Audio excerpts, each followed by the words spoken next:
शिव महापुराण की कथा कह रही है कि जब भी हम देवादिदेव महादेव की चौखट पर पहुँचे, जब भी हम शिव महापुराण की कथा को श्रवण करने के लिए पहुँचे, जब भी हम भगवान शंकर की शरणागति में पहुँचे, तो शिव महापुराण की कथा कहती है हमारे भीतर के जो खोट होते हैं, हमारे भीतर के जो अवगुण होते हैं, हमारे भीतर के जो दोष होते हैं, शिव महापुराण की कथा कहती है प्रयास करा करो कि जब कथा सुनने जाओ तो एक मन में संकल्प लेकर जाओ कि मैं जो गलत काम करता हूँ उसमें से आज एक गलत काम शिव महापुराण की कथा में छोड़ दे रहा हूँ, उसके बाद मैं कभी नहीं करूँगा।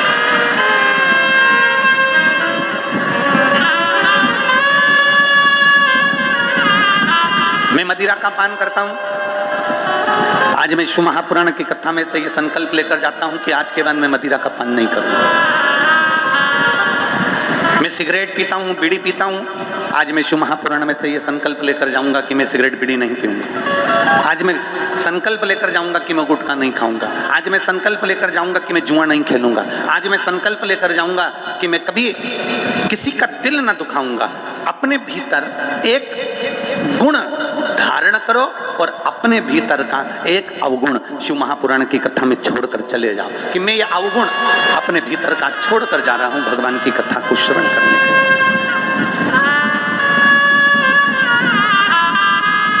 भगवान शिव की कथा श्रवण करने के बाद में मैं ये एक अवगुण छोड़कर जा रहा हूं। अपने भीतर मैं भगवान का विरल भक्ति को धारण करूंगा।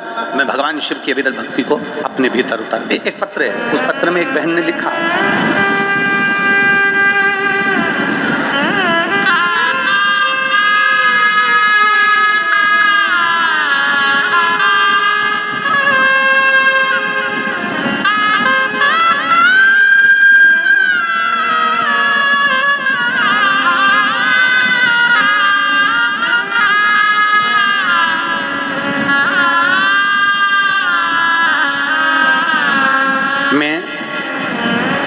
लक्ष्मी देवांगना, पति का नाम है राकेश देवांगना।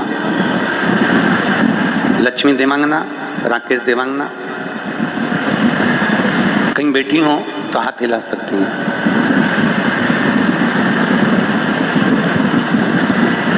कोरोना काल से आपकी कथा सुनना प्रारंभ करा।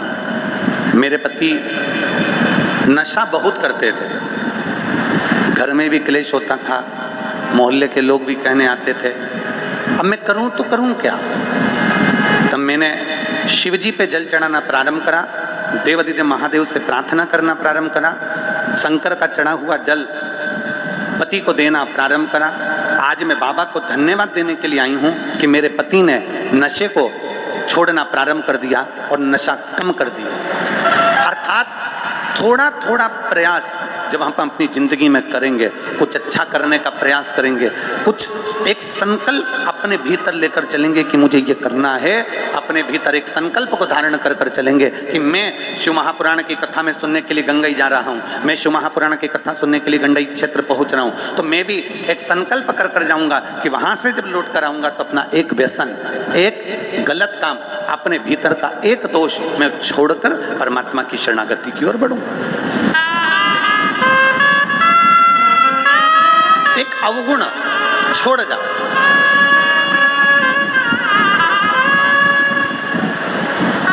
और जो खुशी मिलेगी ना जिंदगी की, वो कहीं प्राप्त नहीं हो सकती।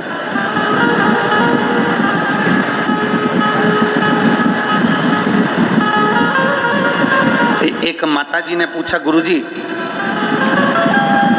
हमारे को खुश रहना है तो हम कौन सा प्रयोग करें? मान लो हमें खुश रहना है तो हम कौन सा प्रयोग करें? तो हमने कहा अगर जिंदगी की सबसे बड़ी खुशी चाहिए तो प्रयास करो, मौन रहो। जितना मौन रहोगे उतने खुश रहोगे।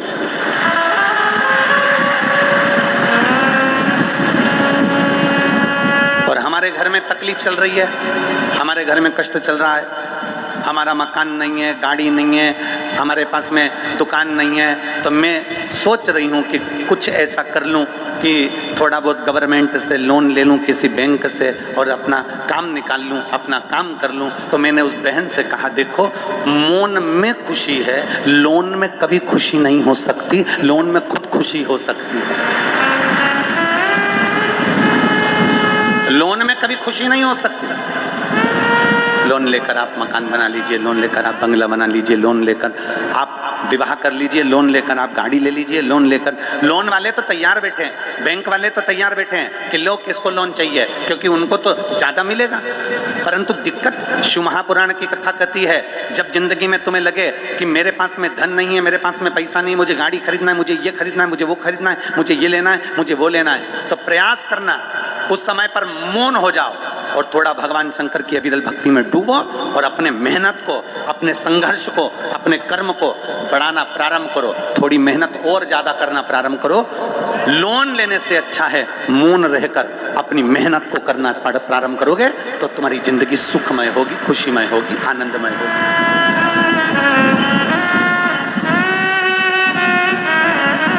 प्रसन्न रहने के लिए, आनंद में रहने के लिए, खुश रहने के लिए मौनता का जरूरी है, मौन रहना जरूरी है खुश रहने के लिए।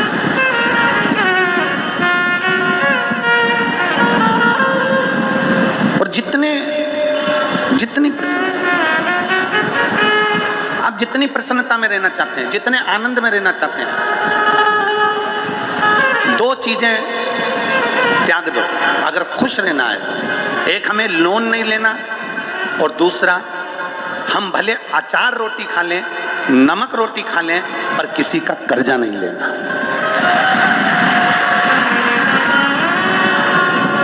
एक, हमें लोन नहीं लेना, दूसरा, हमें किसी से कर्ज नहीं लेना, किसी से हमें धन नहीं लेना।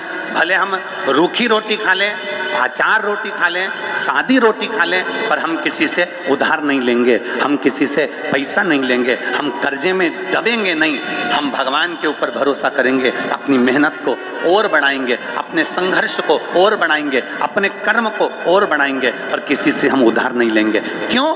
शिव महापुराण की कथा कहती है, अगर शिव पुराण तो यहाँ तक कहती है, हमने पहले भी एक दो बार कथा में कहा, आप लोगों के स्मरण में है कि नहीं वो हमें नहीं मालूम, हमने पहले भी कथा में कहा कि कभी शंकर जी की कथा में जाओ, कभी तुम भगवान के मंदिर में जाओ, कभी तुम शंकर जी के मंदिर में जाओ, तुम्हारे जेब में पैसा नहीं है, तुम्हारे पर्स में पैसा नहीं है, तुम्हारे पास में धन नहीं है, पड़ोसन से मांग कर शंकर जी के मंदिर में 1 रुपया भी मत चढ़ाना। शिव महापुराण की कथा कहती है, पड़ोसन से मांग कर आरती में 1 रुपया भी मत चढ़ाना, पड़ोसन से मांग कर 1 रुपया भी तुम बिठले सेवा समिति को जमा मत करना, 1 रुपया भी तुम दान मत करना, पड़ोसन से मांग कर तुम अठन्नी भी किसी को मत देना, शंकर के मंदिर में मत देना। शिव महापुराण की कथा कहती है, हम भगवान के मंदिर में, हम भगवान की कथा में जब दूसरे से मांगते हैं और दान करते हैं तो भगवान को बुरा लगता है कि तेरा पिता यहाँ बैठा है और तू जगत के आगे हाथ फैलाता फिर रहा।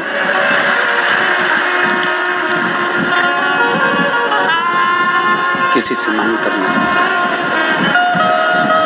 हमें किसी से मांग कर, हमें किसी से उधार लेकर मांग कर दान नहीं करना, हमें किसी से पैसा लेकर आरती में नहीं चढ़ाना, बल्कि भगवान देवादिदेव महादेव से यह कहना, बाबा ऐसी कृपा कर मेरे भोले भंडारी कि मेरी झोली में इतना धन देना कि एक बार मैं भी शिव महापुराण की कथा करवा सकूं, ऐसी कृपा कर। वैसे तो नगर में, गांव में, क्षेत्र में, खेड़े में, शहर में जो शिव महापुराण की कथा होती है, एक व्यक्ति नहीं करवाता, भले नाम लिख दिया जाए कि अग्रवाल जी ने कराई, गोयल जी ने कराई, साहू जी ने कराई, या बघेल जी ने कराई, या इसने कराई या उसने कराई, भले नाम लिख दिया जाता है, पर शिव महापुराण की कथा कहती है, कथा में जितने लोग कथा श्रवण करने के लिए आते हैं, जितने लोग इस कथा के पंडाल में पहुंचते हैं, जितने लोग आस्था चैनल पर कथा सुनते हैं, जितने लोग फेसबुक पर कथा सुनते हैं, जितने लोग यूट्यूब पर कथा सुनते हैं, शिव महापुराण की कथा कहती है, जितने लोग श्रवण करते हैं, कथा सबकी कहलाती है, कथा एक की नहीं कहलाती है, सबकी है।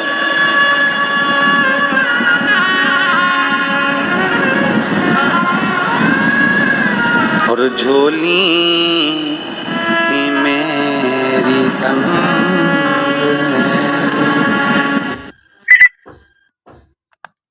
यहाँ कमी नहीं, तेरे करम से हूँ यहाँ, कोई तो शे मिली नहीं, झोली ही मेरी तंग संग है, तेरे यहाँ कमी नहीं। शिव महापुराण की कथा कहती है, भगवान शंकर का संवाद कहता है, भगवान शंकर का चरित्र कहता है, दूसरे से मांगकर 1 रुपया भी हमें दान नहीं करना, दूसरे से मांगकर 1 रुपया भी हमें मंदिर में नहीं देना, भगवान से प्रार्थना करना। और हम रोज भोलेनाथ जी से जो प्रार्थना करते हैं वो प्रार्थना आप भी करो कि बाबा किसी स्त्री की गोदी, किसी माँ की गोद, किसी नारी की गोद कभी खाली मत रखना और किसी पुरुष की जेब कभी खाली मत रखना। जिस नारी की गोदी खाली रहती है, जिस स्त्री की गोद खाली रहती है, उस स्त्री को बहुत सुनना पड़ता है, उस स्त्री को बहुत सुनना पड़ता है। और जिस पुरुष की जेब खाली रहती है, जिस पुरुष की जेब खाली रहती है, उस पुरुष को भी बड़े धक्के खाना पड़ते हैं, बहुत सुनना पड़ता है, बहुत अपशब्द सहन करना पड़ते हैं। एक पत्र में एक माँ ने लिखा,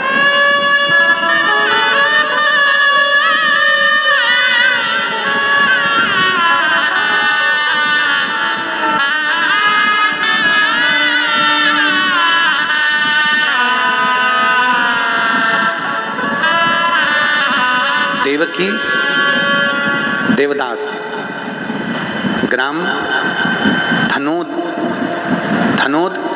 जिला दुर्ग। कहीं बैठी हैं, कहीं बैठी हो तो हाथ हिला सकती हैं, बैठी हो तो बच्चे को लेकर आ सकती हैं, अगर कहीं बैठी हो तो बच्चे को लेकर आ सकती हैं। देवकी देवदास, ग्राम थनोद, जिला दुर्ग, छत्तीसगढ़ की रहने वासी हूँ।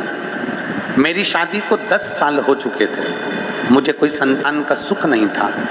इस कारण अब जरा पत्र को आप पढ़ेंगे LED पर, आस्था चैनल पर, 10 साल तक मुझे संतान नहीं हुई। इस कारण हमेशा दुखी और उदास रहती थी। घर वाले और बाहर वाले हमेशा ताना देते थे। अब जरा शब्द देखिए, अभी हमने कथा में क्या कहा कि भगवान से प्रार्थना करना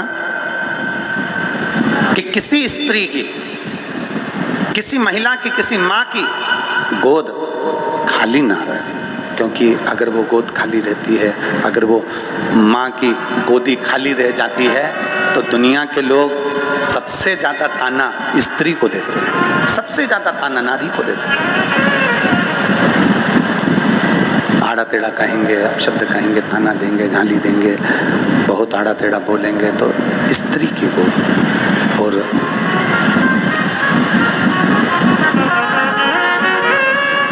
इतना ताना देते हैं गुरुदेव, मैंने 1 साल, 2 साल, 3 साल, 4 साल, 5 साल इंतजार करा, 10 साल निकल गए, संतान का सुख नहीं हुआ।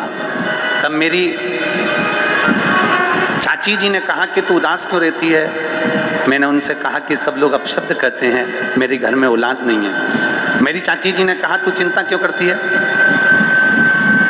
रायपुर में गुड़ियारी के अंतर्गत वो सीहोर वाला महाराज आया है, उसकी कथा चल रही है। अगर एक दिन भी तू पंडाल में पहुंच गई और तूने झोली पसार कर अगर कथा में मांग लिया, तो ये पक्का है कि तेरे घर में औलाद जरूर होगी, पक्का है।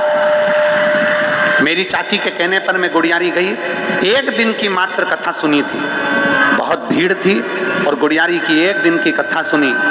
गला पकड़ रहा है बाबा। 1 दिन की कथा को सुना और 1 दिन की कथा श्रवण करी और बाबा से प्रार्थना करा, बाबा तू सबकी झोली भरता है, ऐसी कृपा कर दे कि मेरी भी झोली भर दे। और बाबा ने ऐसी कृपा करी गुरुदेव, मैं क्या वर्णन करूं। मेरी चाची ने मुझे पशुपति व्रत के बारे में बताया, पशुपतिनाथ का व्रत करना प्रारंभ करा, पशुपति व्रत करना प्रारंभ करा और बाबा का प्रसाद लाती, रात्रि को खाती, शाम को। और बाबा की कृपा से 10 साल बाद बाबा ने ऐसी कृपा करी, हमने गुड़ियारी की कथा तो सुन ली, उस समय हमारा गर्भ नहीं ठहरा, समय निकल गया। कई लोग कहने लगे तेरा संतान होगी ही नहीं। हमने भी बाबा का पीछा नहीं छोड़ा, बाबा के मंदिर जाती रही, जल चढ़ाती रही, और 26/5/2024 को बाबा की कृपा से मेरे घर में संतान की प्राप्ति हो गई। मैं शिव को नमन करती हूँ।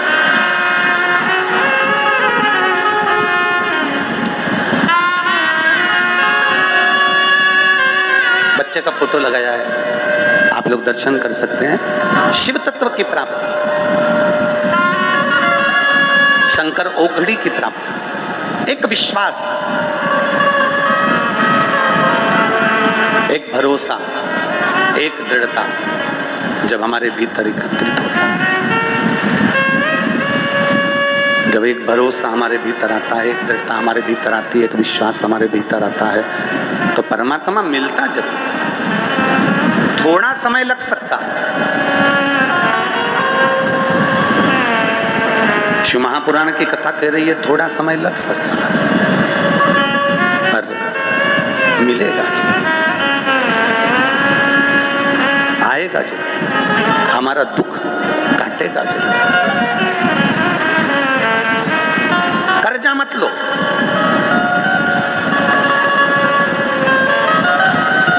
किसी से उधार नहीं लेना।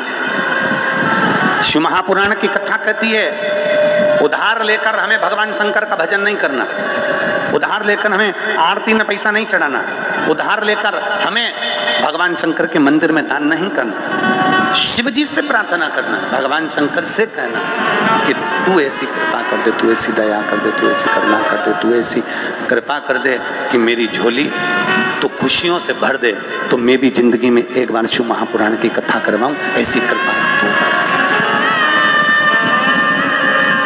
और तेरी दया बिना न हिले एक भी अणु, लेते श्वास तेरी कृपा से तनु तनु।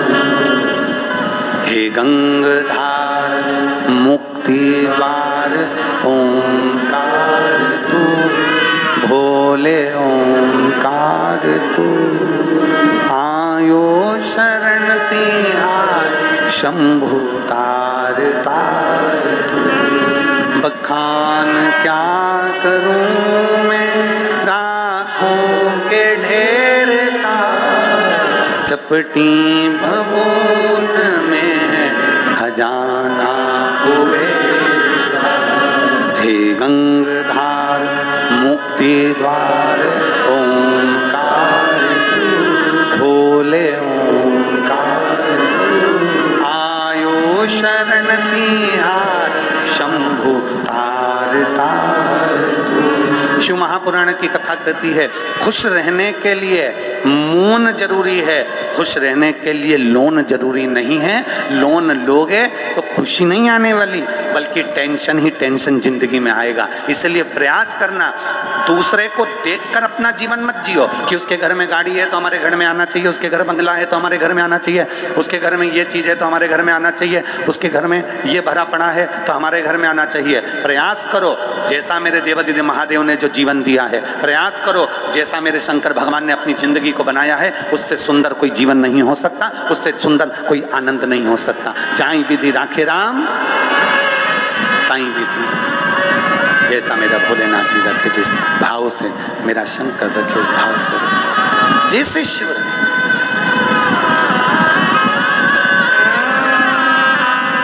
और तेरे भरोसे मेरी गाड़ी, तू जाने तेरा काम जाने का, तेरे भरोसे मेरी गाड़ी, बोले तेरे भरोसे मेरी गाड़ी, तू जाने तेरा काम जाने, तेरे भरोसे मेरी गाड़ी, तू जाने तेरा काम जाने, तू जाने तेरा काम जाने, तू जाने तेरा काम जाने, तू जाने तेरा, दोनों हाथों से ताली से बजाते हुए, तू जाने तेरा काम जाने, तू जाने तेरा काम जाने, तू जाने तेरा काम जाने, तू जाने तेरा काम जाने। ओ बाबा तेरा काम जाने, भोले तेरे भरोसे मेरी,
शरण में आया, जब से बाबा शरण में आया, वो जब से बाबा शरण में आया, जब से बाबा शरण में आया, एक अनोखा आनंद पाया, एक अनोखा आनंद पाया, एक अनोखा आनंद पाया, एक अनोखा आनंद पाया। मिटी जग की चिंता सारी, तू जाने तेरा काम जाने, मिटी जग की चिंता सारी, तू जाने तेरा काम जाने, तू जाने तेरा काम जाने, तू जाने तेरा काम जाने, तू जाने तेरा काम जाने, तू जाने तेरा काम जाने, तू जाने तेरा काम जाने, तू जाने तेरा काम जाने, तू जाने तेरा काम जाने, तू जाने तेरा काम जाने। ओ बाबा तेरे भरोसे मेरी गाड़ी, तू जाने तेरा काम जाने, बाबा मेरे भरोसे मेरी गाड़ी, तू जाने तेरा काम जाने।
तेरे भरोसे एक आस यही है, तेरे भरोसे एक आस यही है, ओ तेरे भरोसे एक आस यही है, तेरे भरोसे एक आस यही है, चरणों में अरदास यही है, चरणों में अरदास यही है, चरणों में अरदास यही है, चरणों में अरदास यही। तुम रखना लाज हमारी, तू जाने तेरा काम जाने, तुम रखना लाज हमारी, तू जाने तेरा काम जाने।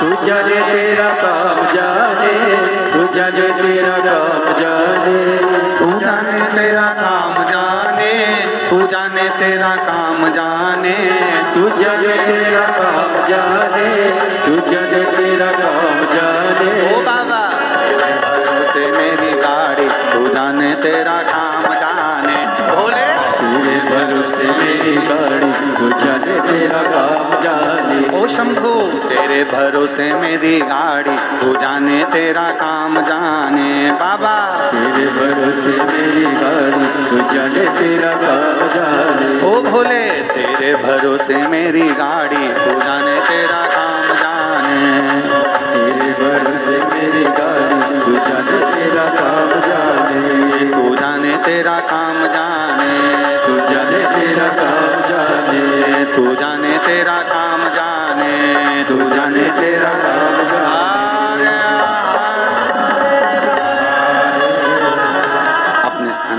बैठकर भगवान शिव जी से अपने मन की बात बड़े भाव के साथ दिल से देवादिदेव महादेव से प्रार्थना करिए, बाबा को विनय करिए, दिल से भगवान शिव से अपने मन की बात। पानी आ रहा है तो कीचड़ में बैठना मत, जहाँ छाँव हो वहाँ जाकर बैठ जाओ। जो लोग पानी में हों वो खड़े खड़े बाबा से प्रार्थना करें, जो लोग सूखे में बैठे हैं वो बाबा से निवेदन करें। दिल से बाबा से प्रार्थना करिए, भाव से।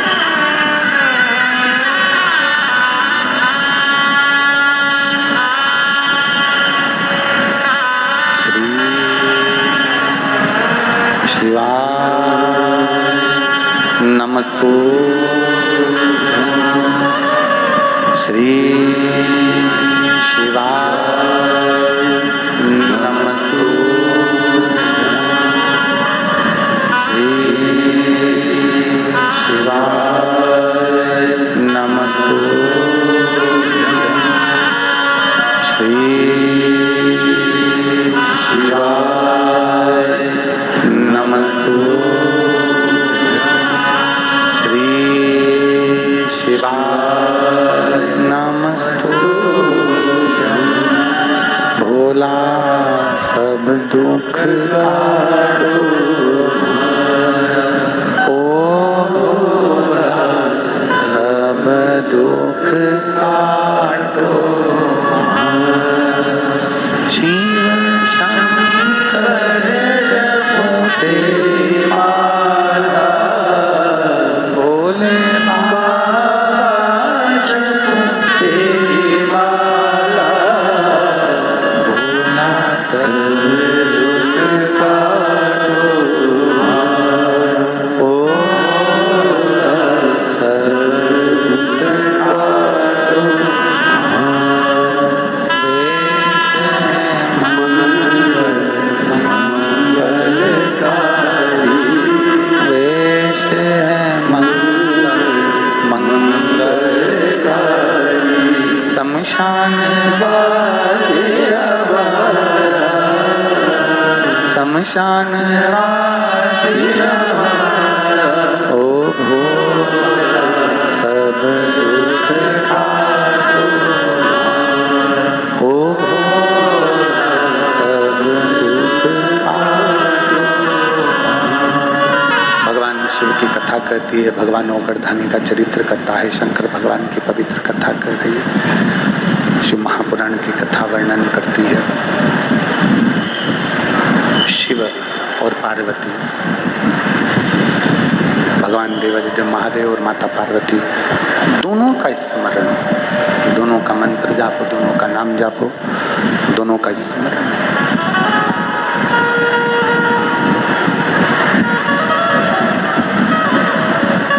शिव कथा में जाएं, भगवान ओगरदानी के पवित्र कथा के पंडाल में जब पहुँचें, कुछ अवगुण अपना उस पंडाल में छोड़ जाओ, कुछ अवगुण अपना छोड़ जाओ और कुछ अच्छा शिव महापुराण की कथा से लेकर जाओ। पार्वती, ये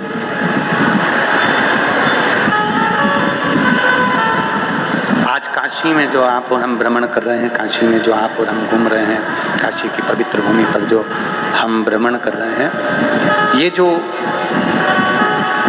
एक बुजुर्ग बैठा हुआ है जिसकी उम्र 90 से 94 वर्ष है, आज आपका और हमारा काशी में भ्रमण करना इस बुजुर्ग के लिए, इस बुजुर्ग के लिए आज आप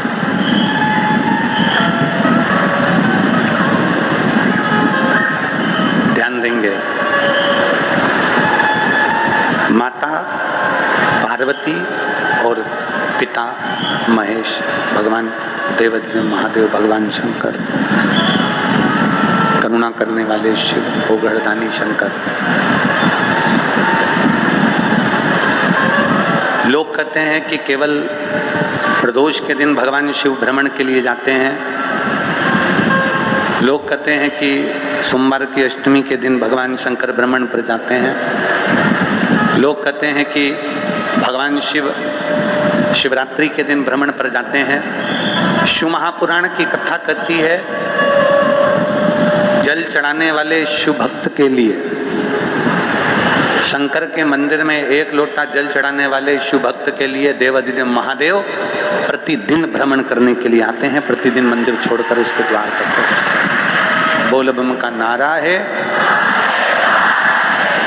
प्रतिदिन मेरे देवाधिदेव महादेव अपने भक्त के उद्धार के लिए रोज पहुंचते हैं। प्रतिदिन, ऐसा कोई दिन नहीं जाता जिस दिन मेरा महादेव आपके दरवाजे पर नहीं आता। बस अंतर इतना है कि उसको पहचानने के लिए नेत्र चाहिए।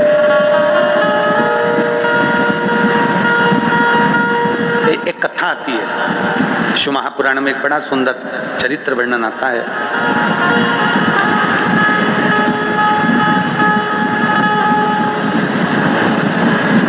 एक विरथ नामक एक बड़े प्रसिद्ध राजा हुए।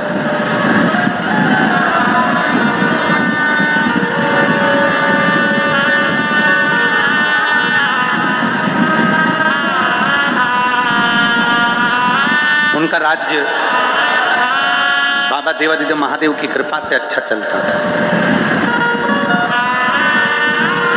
विरथ नाम के राजा के एक पुत्र हुआ जिसका नाम था सूरत।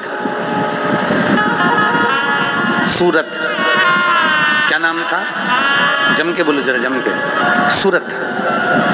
विरथ नाम के राजा का एक पुत्र होता है जिसका नाम है सूरत। अब सूरत जो था अपनी प्रजा का सही संचालन कर रहा था, सब कुछ ठीक चल रहा था, सब कुछ श्रेष्ठ कार्य कर रहा था, सब अच्छे से चल रहा है, सब अच्छे से धारण कर रखा है। पर सूरत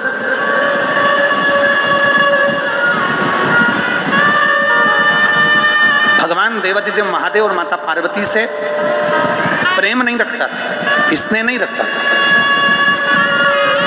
कभी ना कभी उस सूरत के मुख से कहीं ना कहीं किसी ना किसी रूप में शिव और पार्वती की निंदा हो जाती थी।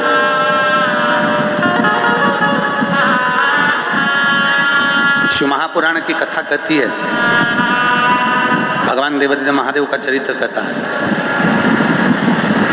बन सके तो भगवान शंकर की कथा का रसपान करिए, बन सके शिव जी के मंदिर में एक लोटा जल समर्पित करिए। शिव महापुराण की कथा कहती है, पर जिंदगी में एक बात पल्लू में गांठ बांध कर रख लो कि अगर कहीं शंकर की निंदा हो रही हो तो या तो वहां जवाब दे दो।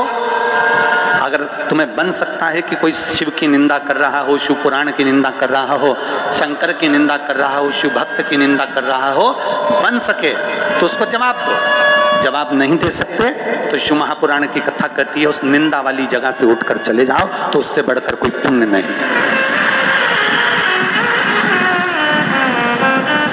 अपने कानों से ना तो हमें शंकर की निंदा सुनना है और ना अपनी जिह्वा से कभी शिव की निंदा कभी नहीं करना। विरथ नाम के राजा का एक पुत्र है जिसका नाम है सूरत। सब कुछ अच्छा कर रहा है, पर जब भी चार लोगों में बैठता है, जब भी कुछ लोगों में जाकर विराजमान होता है और बैठते से ही वो भगवान शंकर और पार्वती की निंदा करना प्रारंभ करता है। कुछ ना कुछ उसके मुख से भगवान शिव के लिए, माता पार्वती जी के लिए अपशब्द निकलना प्रारंभ हो जाता है, कुछ ना कुछ।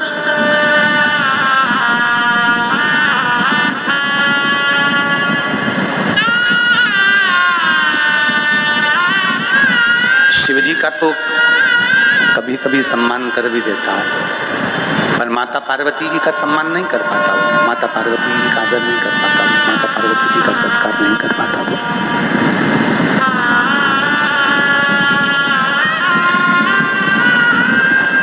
एक बार 9 राज्य के राजाओं ने एक साथ मिलकर विरत तो चले गए थे, वैकुंठ उनका बेटा जो सूरत था जिसका राज्य था, 9 राज्य के राजाओं ने एक साथ मिलकर सूरत राजा के राज्य पर आक्रमण कर दिया। कितने राज्य के राजाओं ने? 9 राज्य।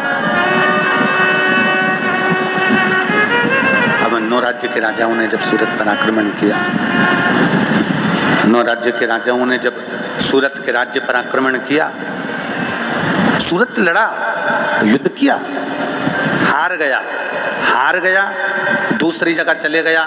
वहां उसने अपने मंत्रियों के साथ में, अपने सैनिकों के साथ में दूसरा राज्य स्थापित कर लिया। अब दूसरा राज्य स्थापित कर रहने लगा। पहले राज्य को 9 राज्य के राजाओं ने इसलिए आक्रमण कर जीत लिया क्योंकि ये शिव और पार्वती की निंदा में लगा रहता। अब दूसरा राज्य का निर्माण करा, दूसरे राज्य का निर्माण करता है और दूसरा राज्य निर्माण कर वहां पर भी यही काम कर रहा है, वहां पर भी निंदा कर रहा है। शंकर पार्वती की निंदा करने वाला, शिव पार्वती की निंदा में डूबने वाला, शंकर पार्वती की निंदा को श्रवण करने वाला, एक जगह नहीं, एक जन्म में नहीं, चाहे जितने जन्म ले ले उसको दुख भोगना ही पड़ता है। वो सुख नहीं भोग सकता, उसको दुख भोगना ही पड़ेगा। विरत राजा का बेटा सूरत ने एक राज्य पूरा चले गया, एक राज्य पूरा समाप्त हो गया। एक राज्य पूरा के पूरा जब चले गया, एक राज्य जब पूरा के पूरा समाप्त हो गया, तब दूसरे राज्य का निर्माण करा। दूसरे राज्य का निर्माण कर रह रहा था, इतने में फिर 9 राज्यों के राजाओं ने फिर आक्रमण कर दिया और सूरत को फिर आक्रमण कर पूरा फिर बर्बाद कर दिया। फिर वापिस उसको बर्बाद कर दिया। अब की बार उसने सोचा करूं तो करूं, अब क्या करें। सूरत पूरा राज्य जब चले गया, आंखों में जल भरकर सोच रहा, विचार कर रहा, मनन चिंतन कर रहा। मैंने अपने राज्य वालों को कभी दुख नहीं दिया, मैंने अपने राज्य वालों को कभी कष्ट नहीं दिया, मैंने अपने राज्य वालों का भरण पोषण करा, पर ऐसा क्या है कि मेरे राज्य को 9 राजाओं के आक्रमण से समाप्त कर देते हैं। मेरा एक राज्य चले गया, दूसरा राज्य का निर्माण करा, दूसरा राज्य चले गया। अब मैं करूं क्या? मैं किससे पूछूं? मैं किसके दरवाजे पर जाऊं? मैं किससे कहूं कि मेरा राज्य पूरा की पूरा चले गया? सूरत राजा घोड़े पर सवार हुआ और जंगल की ओर निकल गया, जंगल की ओर चल दिया। अब जंगल में गया तो एक बड़ा सुंदर सा आश्रम दिखाई दिया उसको। बहुत सुंदर सा आश्रम है, बहुत सुंदर जगह है, जलाशय है, बहुत सारे ऋषि मुनि संत साधक उपासक वहाँ पर तप साधना में लगे हुए हैं। दरवाजे पर बैठे हुए एक मुनि से उन्होंने पूछा, ये किसका आश्रम है? ये आश्रम है किसका? मुनि बोले, ये मुनि मेधा का आश्रम है। मेधा मुनि का आश्रम? हाँ। क्या मुझे गुरुजी का दर्शन हो जाएगा? क्या मुझे गुरुजी के दर्शन हो सकते हैं? क्या मैं गुरुजी के चरणों को प्रणाम कर सकता हूँ? क्या मैं गुरुजी को नमन कर सकता हूँ? मुनि मेधा से मैं क्या मिल सकता हूँ? सूरत बार बार विनती करते रहे, पर मुनियों ने मुनि मेधा से राजा सूरत को नहीं मिलवाया। 3 दिन तक राजा सूरत वहाँ रहे। 3 दिन रहते एक दिन क्या हुआ, एक कोई वैश्य, एक कोई बनिया उस मुनि मेधा के आश्रम में आ गया। एक बनिया, एक वैश्य मुनि मेधा के आश्रम में आया और मुनि मेधा के आश्रम में एक बनिया एक वैश्य जैसी आया। राजा सूरत ने पूछा, तुम कौन हो? वो वैश्य कहता है, वो बनिया कहता है कि मैं वैश्य हूँ, मैं बनिया हूँ, व्यापारी हूँ। यहाँ कैसे आना हुआ? यहाँ क्यों आए हो? मैं मुनि मेधा के पास में केवल एक प्रश्न करने के लिए आया हूँ। बढ़िया बोलता है, वैश्य कहता है मुझे केवल एक प्रश्न मुनि मेधा से करना है। क्या प्रश्न करना है? मुझे मुनि मेधा से ये पूछना है कि मैंने जिंदगी भर कमाया, जिंदगी भर जोड़ा, मेरे बच्चों के लिए, परिवार के लिए, कुटुंब के लिए, कबीले के लिए, रिश्तेदारों के लिए, नातेदारों के लिए, सबके लिए मैंने कमाया। आखिरी में जब मेरे पास में धन बढ़ता चले गया, संपदा बढ़ती चली गई, सत्ता और वैभव बढ़ते चले गया, तो मेरे परिवार वालों ने मुझे धक्का देकर निकाल दिया और पूरे धन पर स्वयं कब्जा कर कर बैठ गए। मैं मुनि मेधा से पूछने आया हूं कि मैंने ऐसा कौन सा पाप किया, मैंने ऐसा कौन सा कर्म कर दिया, मैंने ऐसा कौन सा कृत्य कर दिया, मैंने ऐसा करा क्या जो मेरा पूरा के पूरा धन, वैभव, सत्ता, मेरी पत्नी, मेरे बच्चे, मेरा कुटुंब, मेरी बहुएं, मेरे बेटे पोते, सबने मुझे धक्के मारकर निकाल दिया। और मैं मुनि मेधा से ये प्रश्न करने के लिए आया हूं कि मैंने कर्म कौन सा ऐसा किया। और फिर निवेदन है, हरि मत बुरे कर्म कर वरना पछताएगा, भगवान की आंखों से बच नहीं पाएगा, तू बच नहीं पाएगा। अरे ओ अज्ञानी मत करना दानी, तेरे कर्म का फल भी तू ही पाएगा, जैसा किया तूने तेरे आगे आएगा।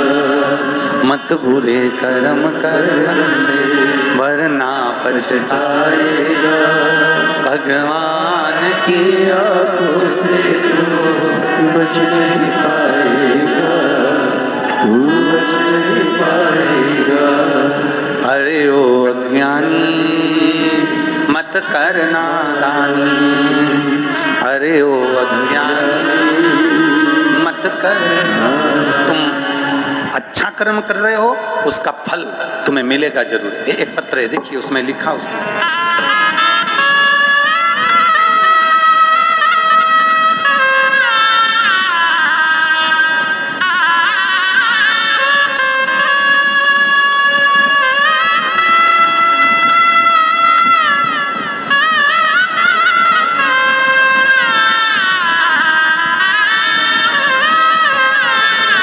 मेरा नाम अंबिका सिंह, मैं धमतरी जिला परसा गुंडा के निवासी हूँ। कहीं बैठी हैं? श्री शिवाय नमस्ते।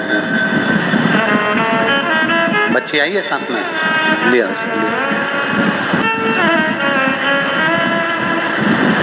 मेरा नाम अंबिका सिन्हा, मैं धमतरी जिला परसा गुंडा की निवासी हूँ। मेरी पोती मोक्षिका सिन्हा जो 4 साल की है, जो बोल भी नहीं पाती थी, सुन भी नहीं पाती थी और चलने का भी क्रम नहीं था। आपकी कथा 3 साल से डॉक्टरों का उसका इलाज चल रहा है, लेकिन कोई फर्क नहीं पड़ा था। जब 3 साल से डॉक्टर का इलाज चल रहा है, जिसमें वो ना बोल पाती हैं ना सुन पाती हैं, उसको बीच बीच में मिर्गी के दौरे भी आए। अब हम करें तो करें क्या? डॉक्टर ने तो कह दिया था कि ये बोलेगी नहीं, सुनेगी नहीं, पर एक आस बाबा पर लगा कर बैठे थे और एक आस हमने बाबा पर लगाया और शिवजी पे चढ़े हुए जल को हमारी बच्ची को, पोती को देना प्रारंभ करा। आज मैं बाबा को इसलिए इस बच्ची को प्रणाम कराने लाई हूँ कि ये बच्ची बिल्कुल भी ना तो बोलती थी ना बिल्कुल सुनती थी, एक जैसी बस पड़ी रहती थी। आज बाबा की कृपा से इसने थोड़ा सुनना भी चालू करा और थोड़ा बोलना भी चालू करा। ना बोल पाती थी ना सुन पाती थी। मैं बाबा को केवल इसको प्रणाम करने के लिए लेकर आई। जब डॉक्टर ने कह दिया कि नहीं तो ये सुन भी नहीं सकती, बोल भी नहीं सकती, अब बाबा की कृपा से, पहले लोग कहते थे ये गूंगी है, ये बोल नहीं सकती, पर मेरे बाबा ने इसके मुख में वाणी दी और मेरे बाबा ने इसको सुनने की शक्ति प्रदान करी। ये शिव तत्व है। एक भरोसा जब पूर्ण रूप से हम शंकर भगवान पर करते हैं, एक विश्वास जब पूर्ण रूप से हम शिव जी पर करते हैं, हमारा भरोसा, हमारा विश्वास जब दृढ़ होता है, प्रबल होता है, तो देवादिदेव महादेव का दर्शन जरूर होता है। दुनिया के लोग भले कहते हैं, और निवेदन आप सबसे कहे, दुनिया के लोग कहते रहें शंकर पर जल चढ़ाने से क्या होगा, बेलपत्र खिलाने से क्या होगा, पर जिसने शिव जी पर चढ़े हुए जल का आचमन किया है, जिसने शंकर भगवान पर चढ़े हुए जल को पाया है, उसको मालूम है कि शंकर का चढ़ा हुआ जल साधारण नहीं, औषधि के तुल्य हो जाता है, औषधि के तुल्य।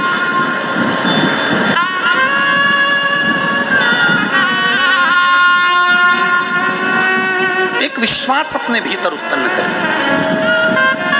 एक भरोसा अपने भीतर उत्पन्न करें।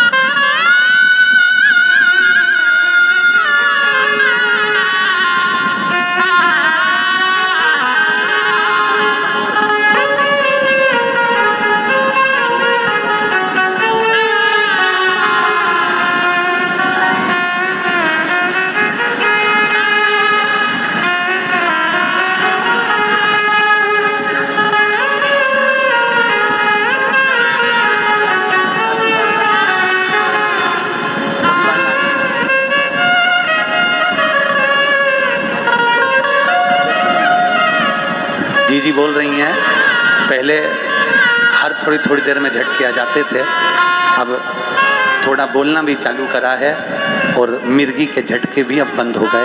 ये शिव की कृपा।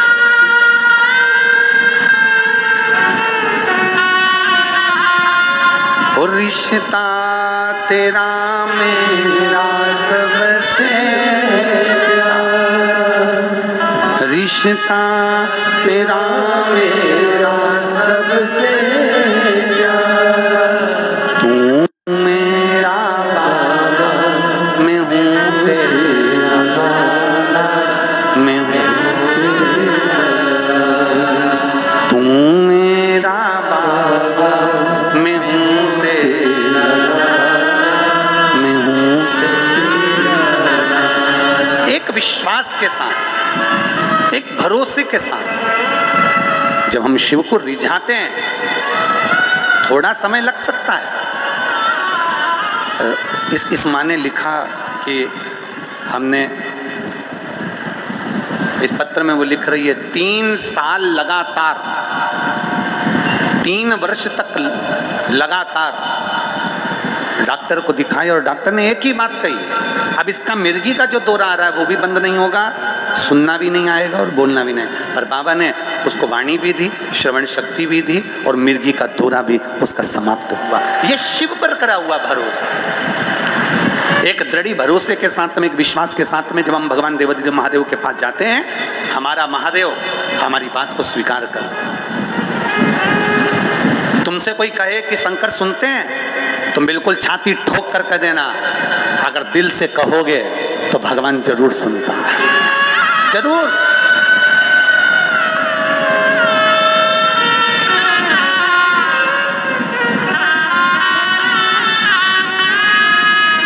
बस उसको दिल से पुकारने वाला, उसको दिल से बुलाने वाला, उसको दिल से विश्वास के साथ पुकारने वाला चाहिए, वो मिल जाता। राजा सूरत ने वैश्य से पूछा, तुम? वैश्य कहता है, मेरे घर में मैंने बहुत कमाया, बहुत जोड़ा, बहुत धन, बहुत संपदा, बहुत सत्ता, बहुत वैभव, सब कुछ है,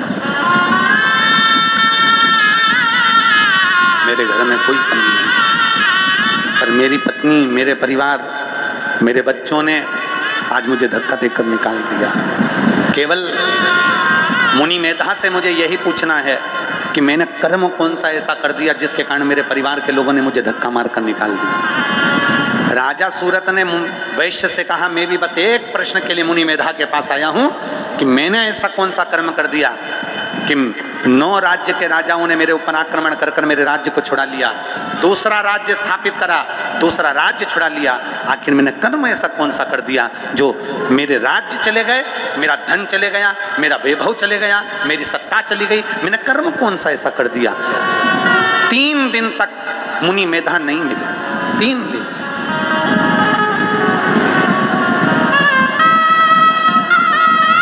और जब 3 दिन तक मुनि मेधा 3 दिन तक मुनि मेधा जब नहीं मिलते हैं, 3 दिन मुनि मेधा नहीं मिले, चौथा दिन आ गया, मुनि मेधा जी के पास में किसी मुनि ने जाकर प्रार्थना कर दी, निवेदन कर दिया, गुरुदेव बाहर 2 भक्त आए हैं और दोनों दुखी, 2 भक्त आए हैं और दोनों दुखी, दोनों के नेत्रों में जल है गुरुदेव। अब संत तो संत होता है, गुरु गुरु होता है, साधु साधु होता है, तपस्वी तपस्वी होता है, साधक साधक होता है, उपासक उपासक होता है। दुनिया में सबसे कोमल दिल, दुनिया में सबसे नम्र दिल, दुनिया में सबसे स्नेहिल दिल अगर माना गया है तो किसी संत साधु गुरुजन ब्राह्मण जन तपस्वी जन साधक और उपासक का माना गया। गुरु एक ऐसा होता है गुस्सा कर भी देता है, क्रोध कर भी देता है। संत साधु सन्यासी तपस्वी साधक उपासक अगर क्रोध कर भी देते हैं तो संत साधु सन्यासी तपस्वी साधक उपासक का जो हृदय होता है इतना भगवान की भक्ति में डूबा डूबा इतना नर्म हो जाता है कि अगर गुस्सा कर भी देता है तो दूसरे क्षण में माफ कर भी देता है। वो संत, वो साधु, वो गुरुजन, वो तपस्वी, वो साधक, वो उपासक।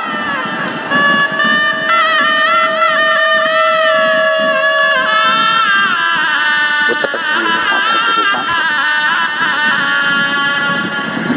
मुनि मेधा ने बुलाया, मुनि मेधा ने कहा कि जो दरवाजे पर खड़े हैं ना उनको बुलाइए, बुलाओ जरा उनको। राजा सूरत और वैश्य दोनों हाथ जोड़कर मुनि मेधा के पास खड़े हो गए, दंडवत किया, प्रणाम किया। मुनि मेधा ने पूछा कैसे आना हुआ? बस एक प्रश्न है मेरा भी और एक प्रश्न है इस वैश्य का। मेरा प्रश्न केवल इतना है कि 9 राजाओं ने मिलकर मेरे सत्ता को जीत लिया, मैंने दूसरी जगह राज्य बनाया, उसको भी दूसरी बार जीत लिया। वैश्य का कहना है कि मैंने जिंदगी भर जोड़ा, जिंदगी भर जोड़ा, आखिरी में मेरे परिवार वालों ने मुझे धक्का देकर निकाल दिया।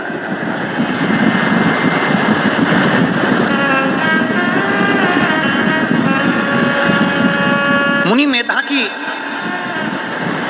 मंद मुस्कान उनके चेहरे पर आ गई और मुनि मेधा हंस दिए, मुस्कुराने लगे। वैश्य को क्रोध आ गया, बनिया को क्रोध आया और वैश्य को, बनिया को जब गुस्सा आया, क्रोध आया, वैश्य को उसने कहा कि हम तो दुख में पड़े हैं, हम कष्ट में पड़े हैं, हम तकलीफ में पड़े हैं, हम परेशानी में हैं और ये मुनि मेधा हमें देखकर हंस रहे हैं, हमें देख के मुस्कुरा रहे। मुनि मेधा तुरंत बोले मैं तुम पर नहीं हंस रहा हूं, मैं तुम्हारे जो कर्म हैं उस पर हंस रहा हूं। क्या कर्म कर दिया मैंने? शिव महापुराण की कथा कहती है, मुनि मेधा, राजा सूरत, राजा बीरत और वैश्य की कथा कहती है। मुनि मेधा ने कहा तुमने अपने राज्य का संचालन सही करा, तुमने अपने राज्य का निराकरण सही करा, तुमने अपने घर का भरण पोषण सही करा, तुमने अपने बच्चों का ध्यान सही रखा, पत्नी बच्चे सबको अच्छा बनाया, पर तुमने एक गलती करी। वैश्य, तू अपनी दुकान पर बैठता था, बनिए तू अपनी दुकान पर बैठता था और दुकान पर बैठकर जो ग्राहक आता था उससे शंकर की और पार्वती की निंदा करा करता था। और सुन राजा सूरत, तू तेरे राज्य को अच्छा चलाता था, तू तेरे राज्य का निर्माण अच्छा करता था, पर तू एक काम गलत करता था। तू जब 4 लोगों में बैठता था तब शंकर और पार्वती की निंदा किया करता था। तेरे पास कोई काम नहीं था, तेरा राज्य अच्छा था, तेरी सत्ता अच्छी थी, तेरा वैभव अच्छा था, तेरी दुकान अच्छी थी, तेरा व्यापार अच्छा था, तेरा परिवार अच्छा था, बस एक काम बुरा था कि तू शिव और पार्वती की निंदा करते थे। शंकर पार्वती की निंदा करने वाला कभी जिंदगी में सुख नहीं भोग सकता, उसको धक्के खाना ही पड़ता, उसको धक्के खाना ही पड़ते, उसको जिंदगी में सारे धक्के खाने को मिलते हैं। संपूर्ण जीवन में वो दुख झेलता है। दुनिया के लोगों को लगे कि निंदा करने वाले तो फलते फूलते हैं, दुनिया के लोगों को लगे कि निंदा करने वाले तो बहुत आगे बढ़ते हैं, दुनिया को लोगों को लगे कि हमारा पड़ोसी शंकर जी की निंदा करता रहता है, लोटा भर के जल चढ़ाने कभी नहीं जाता, हमेशा बुरा बोलता रहता है शिव जी को, उसके बाद भी फल रहा है, उसके बाद भी उन्नति कर रहा है, उसके बाद भी उसकी तरक्की हो रही है। भूल जाओ, भूल जाओ, ये बात अपने मन से निकाल दो, ये बात अपने चित्त से निकाल दो। कर्म का भोग तो भोगना पड़ेगा, दुख तो आएगा, और वो दुख केवल अकेले को नहीं आएगा, वो दुख संपूर्ण जितने उसके परिवार वाले हैं उनको भी भोगना पड़ता है। हमारे दुख का कारण क्या है? कहा भगवान शंकर की धर्म पत्नी माता पार्वती जो दुर्गा कहलाती हैं, जगजननी जगदम्बा अम्बा कहलाती हैं, जगत धात्री दुर्गा भवानी कहलाती हैं, जो माँ अम्बा कहलाती है, माँ जगदम्बा कहलाती है, माँ बमलेश्वरी कहलाती है, माँ चामुंडा कहलाती है, माँ गंगई कहलाती है। वो देवी कोई साधारण नहीं होती, उसके माया में जो फंस गया वो गया, उसकी माया में भ्रमित कर दिया जाता। मुनि मेधा ने दोनों को एक चरित्र सुनाया। सुनो, मैं तुम्हें एक चरित्र सुनाता हूँ। एक बार भगवान विष्णु सो रहे थे, विश्राम कर रहे थे, और उनके कान के मेल से तो असुर प्रकट हो गए, मधुकेटा।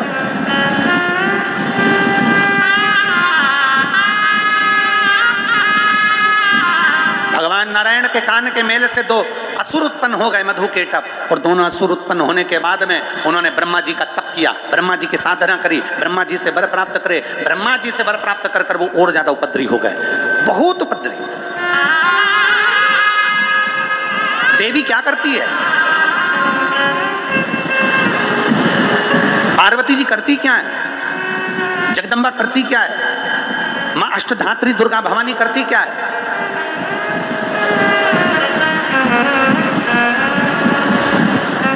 वो चरित्र बता रहे हैं मुनि वेदा। दोनों असुर प्रबल थे, देवता भी उनको जीत नहीं पा रहे थे,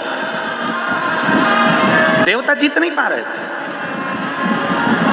सारे देवताओं ने मिलकर माता पार्वती के पास में पहुंचे, माँ जगतजननी से विनय करी, माँ कुछ कृपा करिए। पार्वती जी ने पूछा हुआ क्या? 33 कोटि देवताओं को आया हुआ जानकर पार्वती जी पूछती हैं बात क्या है, क्या हुआ? माँ मधु और केटप जी 2 असुर परेशान करके रख दिए हैं, आप कुछ कृपा करिए। माँ जगतजननी कुछ करुणा करिए, कुछ करुणा करिए।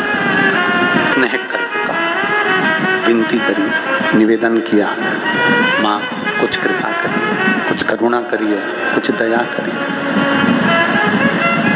पार्वती मैया मुस्कुरा दी। बहुत ध्यान देना इस महापुराण की कथा के इन शब्दों पर।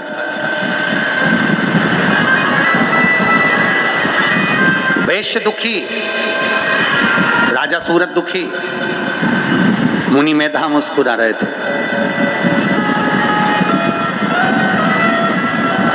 33 कोटि देवता दुखी, सब पुकार रहे हैं मां दुर्गा भवानी को, जगदम्बा को। पार्वती जी मुस्कुरा रही। कभी राम जी के मंदिर गए हो? अरे बोलो तो जम के। देवी जी के मंदिर गए हो? नवरात्रि में देवी जी की पूजन करते हो? कभी नारायण के मंदिर, राम मंदिर, कृष्ण मंदिर, देवी के मंदिर, लक्ष्मी के मंदिर, माता सत्यनारायण भगवान के मंदिर, कभी कृष्ण कन्हैया राधा रानी के मंदिर, कभी राम सीता जी के मंदिर, कभी दुर्गा भवानी के मंदिर, कभी जाकर दर्शन करना। किसी भी देवता की मूर्ति तुमको रोती हुई नहीं मिलेगी, किसी भी देवता की मूर्ति रोती हुई नहीं मिलेगी। तुम्हारे घर में अगर लड्डू गोपाल भी है ना, तुम्हारे घर में अगर ठाकुर जी भी विराजमान हैं, तुम्हारे घर में देवी जी का फोटो भी है, मूर्ति भी है, चित्र भी है, तो दर्शन करना। उनका चित्र, उनका फोटो, उनकी मूर्ति हमेशा मुस्कुराती हुई मिलती है। क्यों? क्योंकि हमारे देवता हमें बल प्रदान करते हैं कि दुख की कितनी भी घड़ी हो, चेहरे की हंसी समाप्त नहीं होना चाहिए, मुस्कुराते रहो। दुख कितना भी आए, तकलीफ कितनी भी आए, कष्ट कितना भी आए, तुम्हारे चेहरे की मुस्कुराहट कम नहीं होना चाहिए, तुम्हारे चेहरे की हंसी समाप्त नहीं होना चाहिए। यह हमारे देवता, ये हमारे कुल देवता, हमारे देवी देवता हमको कहते हैं, उनके फोटो का दर्शन करो, उनके चित्र का दर्शन करो, उनके चेहरे का दर्शन करो, तो ये हमें सीखने को मिलता है कि हमें प्रसन्नता में रहना चाहिए।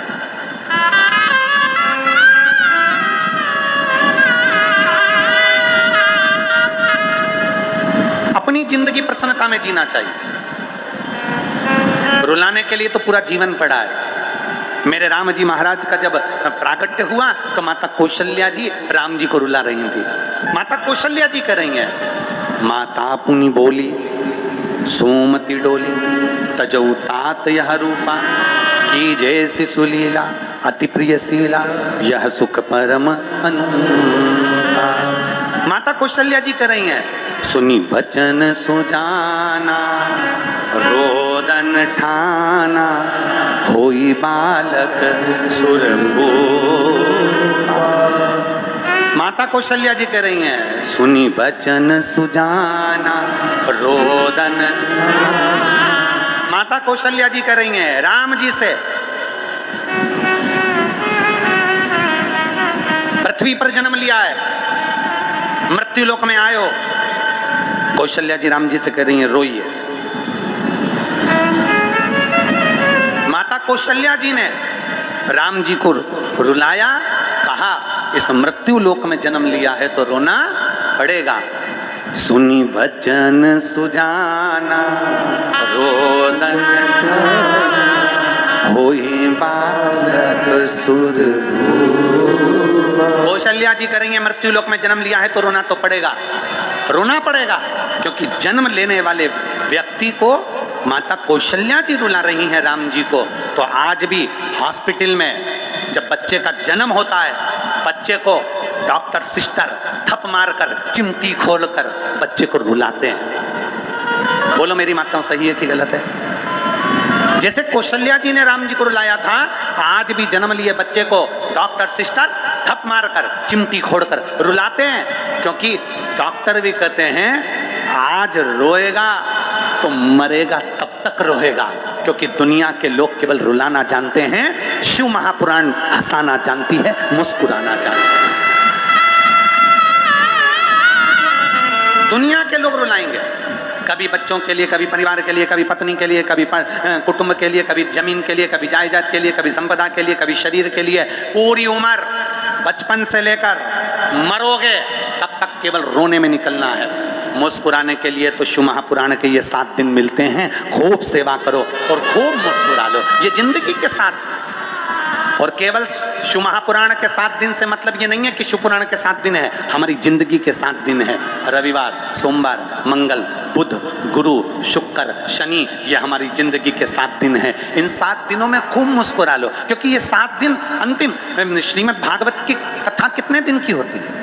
बोलो बोलो जम के, 7 दिन की। गिरि गोवर्धन पर्वत को भगवान कृष्ण ने अपनी उंगली पर उठाया, कितने कोस का? 7 कोस। कितने दिन तक उठाकर रखा? 7 दिन तक। अपना जन्म कितने दिन में हुआ? आप और हम कब पैदा हुए? कोई रविवार को, कोई सोमवार को, कोई मंगलवार को, कोई बुधवार को, कोई गुरुवार को, कोई शुक्रवार को, कोई शनिवार को। 7 दिन में पैदा हुए। मरोगे कितने दिन में?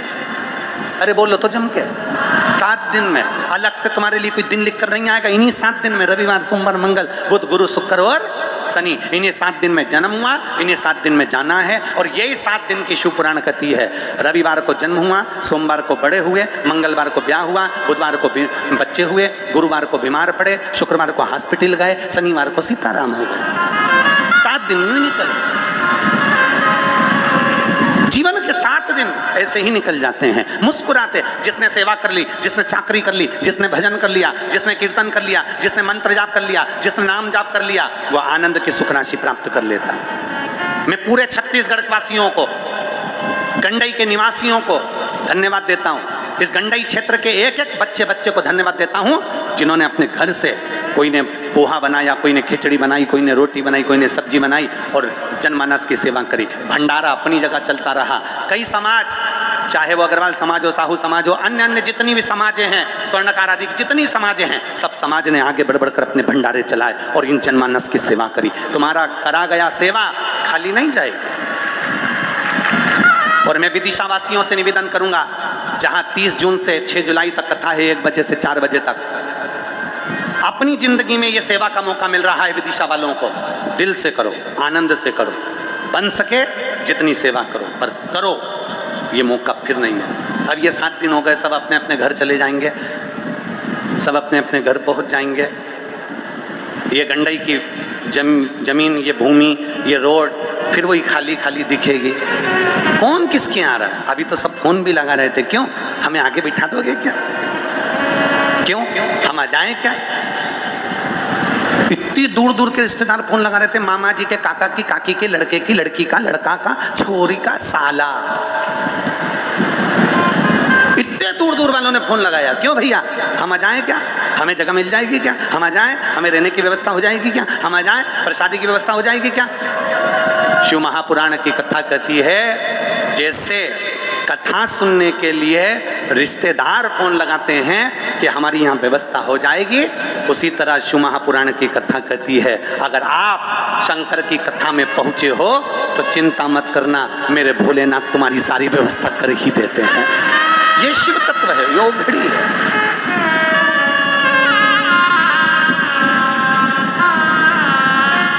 और महाराज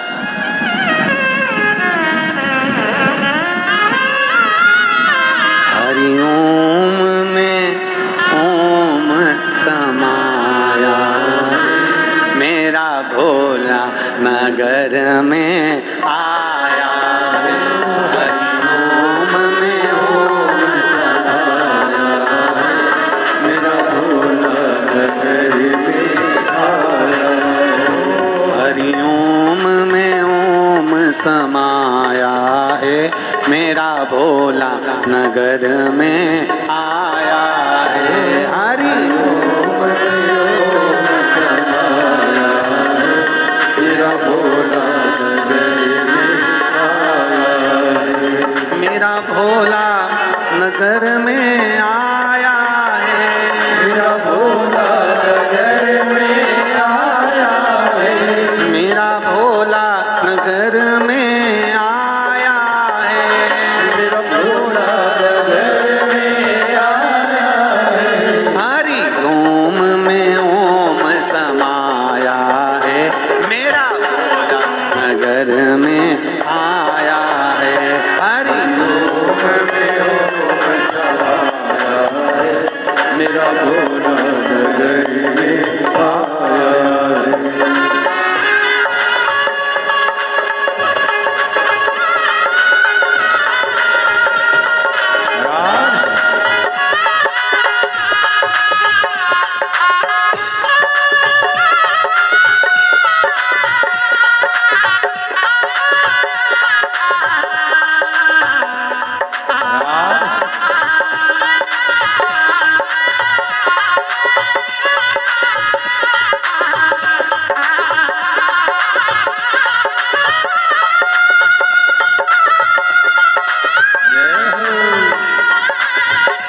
मस्तक पे चंदा है, मेरे भोले के मस्तक पे चंदा है, ओ मेरे भोले के मस्तक पे चंदा है, मेरे भोले के मस्तक पे चंदा है। चंदा में ओम समाया रे, चंदा में ओम समाया है, मेरा भोला नगर में आया है। चंदा में ओम समाया है, मेरा भोला नगर में आया है, मेरा भोला नगर में आया है, मेरा भोला नगर में आया है, ओ मेरा भोला नगर में आया है, मेरा भोला नगर में आया है। हरि ओम में ओम समाया है, हरि ओम में ओम समाया है, मेरा भोला नगर में आया है। हरि ओम में ओम समाया है, मेरा भोला नगर में आया है।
के हाथों में डमरू है, मेरे भोले के हाथों में डमरू है। डमरू में ओम समाया है, मेरा भोला नगर में आया है। डमरू में ओम समाया है, मेरा भोला नगर में आया है।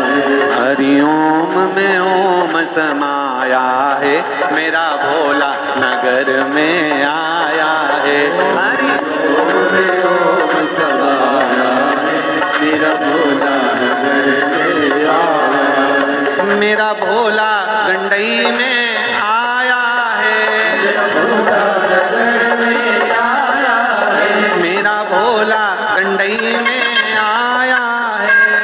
भोला नगर में आया है। ओ हरि ओम में ओम समाया है, मेरा भोला नगर में आया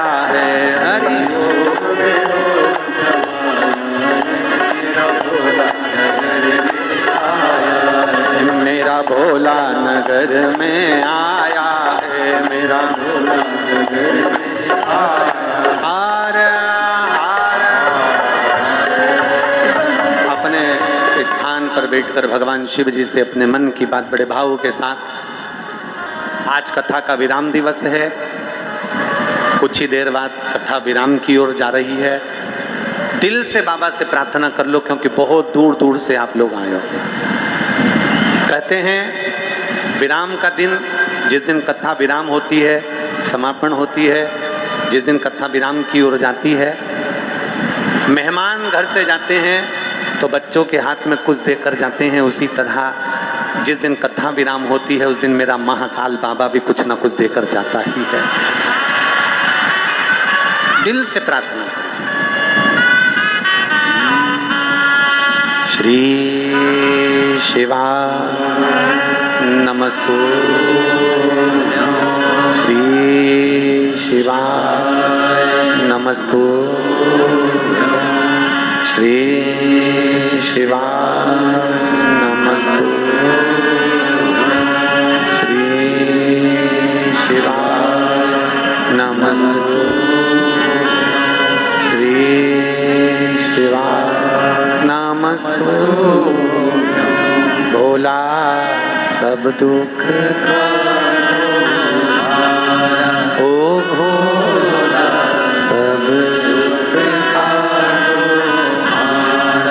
शिव शंकर जपो तेरी माला, भोले बाबा जपो तेरी माला, भोला सब दुख काटो हमारा, ओ भोला सब दुख काटो हमारा। वेश है मंगल मंगलकारी, वेश है मंगलकारी, शमशान वासी हमारा, शमशान वासी हमारा, ओ भोला सब दुख काटो हमारा, ओ भोला सब दुख काटो हमारा। राजा सूरत को और वैश्य को मुनि मेधा ने कहा, मधु और केटप ने बहुत से वर प्राप्त कर लिए थे, पर उसकी बुद्धि को स्वयं पार्वती जी ने, जब देवताओं ने आवाहन करा मां जगत जननी का, तो उन्होंने उनकी बुद्धि को फेर दिया। मांगा भगवान नारायण के साथ में मधु केटप का युद्ध हुआ। आज मधु केटप की बुद्धि को ऐसा फेरा कि मधु केटप से ही स्वयं नारायण से मधु केटप ने कह दिया, मांग लो तुम्हें क्या चाहिए। भगवान नारायण बड़े प्रसन्न हो गए, बड़े प्रसन्न। गजब, हमेशा नारायण से लोग मांगते थे, आज नारायण को मांगने का मौका मिल गया। और नारायण ने कह दिया, अगर देना चाहते हो तो देव,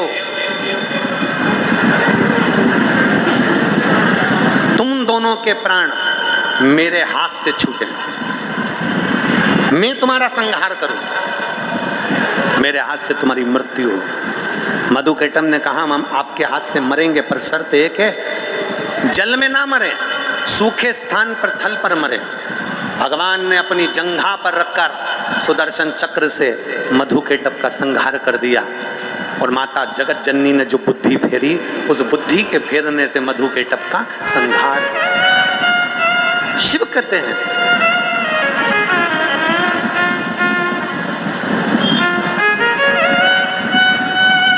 भगवान शंकर काशी में मां जगत जननी पार्वती से कहते हैं, सुनो जगत जननी, हे जगदम्बा पार्वती सुनो, तुम्हारा और मेरा नाम जब संसार का कोई मनुष्य लेता है, संसार सागर से मुक्त होकर कैलाश धाम में जाकर विराजमान होता है।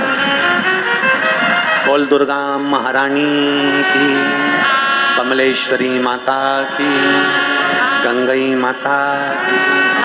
ये एक भगवान शंकर के साथ में मां जगत जननी का नाम लेकर, उमा महेश का नाम लेकर, शिव पार्वती का नाम लेकर संपूर्ण जीव सुख को पा जाता है, संपूर्ण सुख।